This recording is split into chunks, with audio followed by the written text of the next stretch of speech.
Hello everyone. आज हम burn management के सबसे इम्पॉर्टेंट कॉन्सेप्ट्स को मास्टर करेंगे, खास तौर पर नॉरसेट एग्जाम के लिए।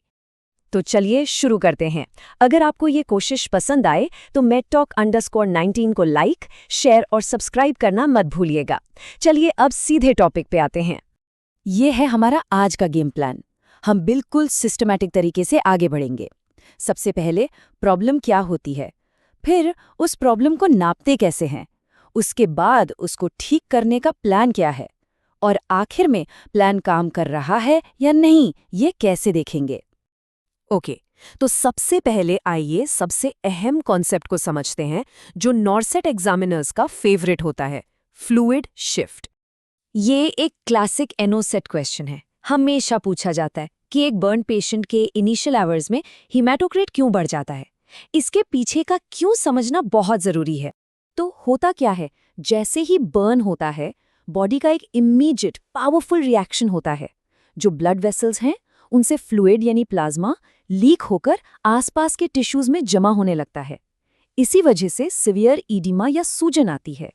इसको ऐसे समझिए, मान लीजिए बर्न से पहले 100 red blood cells 1 litre plasma में आराम से घूम रहे थे।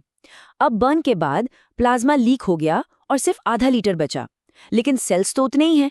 अब सोचिए, उतने ही सेल्स कम लिक्विड में, तो ब्लड गाढ़ा हो जाएगा ना।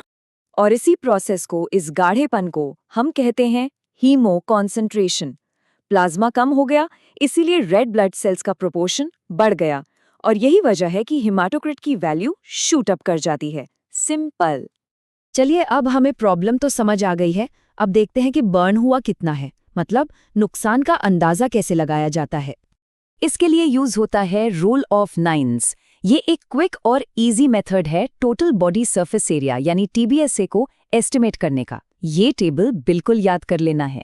हेड एंड नेक 9%, आगे का ट्रंक 18, पीछे का 18, हर हाथ 9, हर पैर 18 और पेरिनियम 1%।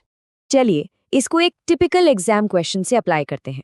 एक पेशेंट है जिसका पूरा राइट आर्म यानी 9% और पूरा एंटीरियर ट्रंक यानी 18% बर्न हुआ है, तो TBSA कितना होगा? सिंपल मैथ्स है। 9% हाथ का प्लस 18% ट्रंक का, टोटल हो गया 27%। तो इस पेशेंट का TBSA है 27%।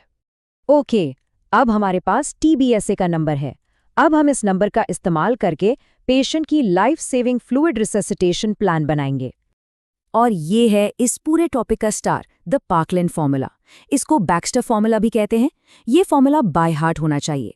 4 ml multiplied by body weight in kg multiplied by TBSA percentage. इससे हमें 24 घंटे का टोटल फ्लूइड रिक्वायरमेंट मिल जाता है। आइए एक एग्जाम्पल देखते हैं। मान लीजिए पेशेंट 50 किलो का है और TBSA 36% है, तो फॉर्मूला में वैल्यूज डालिए। 4 ml into 50 kg into 36। Calculation करने पर टोटल फ्लूइड आएगा 7200 ml। ये 24 घंटे का टोटल है। पर यहाँ एक ट्विस्ट है, ये 7200 ml एक साथ नहीं देना है। इसका डिस्ट्रीब्यूशन बहुत इंपॉर्टेंट है।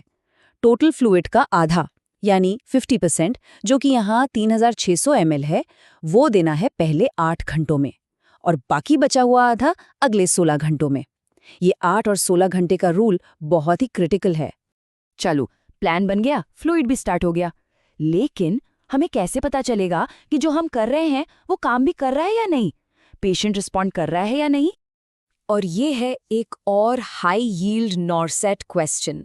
फ्लूइड थेरेपी इफेक्टिव है या नहीं, इसको जज करने का सबसे बेस्ट, सबसे रिलायबल पैरामीटर क्या है? इसका जवाब ब्लड प्रेशर या हार्ट रेट नहीं है। The single best indicator is urine output, क्योंकि यूरिन आउटपुट हमें सीधे सीधे बताता है कि किडनीज को, और इसका मतलब पूरी बॉडी को, आखिर कितना ब्लड मिल रहा है। ये टिश्यू परफ्यूजन का डायरेक्ट इंडिकेटर है। तो हमारा टारगेट क्या होना चाहिए? एक अडल्ट बर्न पेशेंट में हमें कम से कम 30 ml पर आवर का यूरिन आउटपुट मेंटेन करना है। इससे कम है मतलब पेशेंट को और फ्लूइड की जरूरत है। तो चलिए सब कुछ क्विकली समराइज करते हैं। ये 5 पॉइंट्स नॉरसेट के लिए बिल्कुल मस्ट नो है। पहला, शुरुआत में हेमाटोक्रिट हीमो कॉन्सेंट्रेशन से बढ़ता है। दूसरा, TBSA निकालने के लिए रूल ऑफ 9 यूज होता है। तीसरा, टोटल फ्लूइड पार्कलैंड फॉर्मूला से निकालते हैं।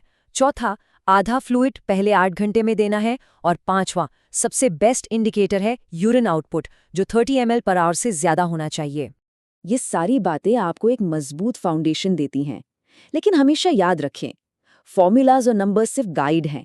असली चीज है क्लिनिकल जजमेंट, पेशेंट को असेस करना और फॉर्मूला को पेशेंट के हिसाब से एडजस्ट करना। यही एक अच्छे नर्स की निशानी है। सोचिएगा इस बारे में।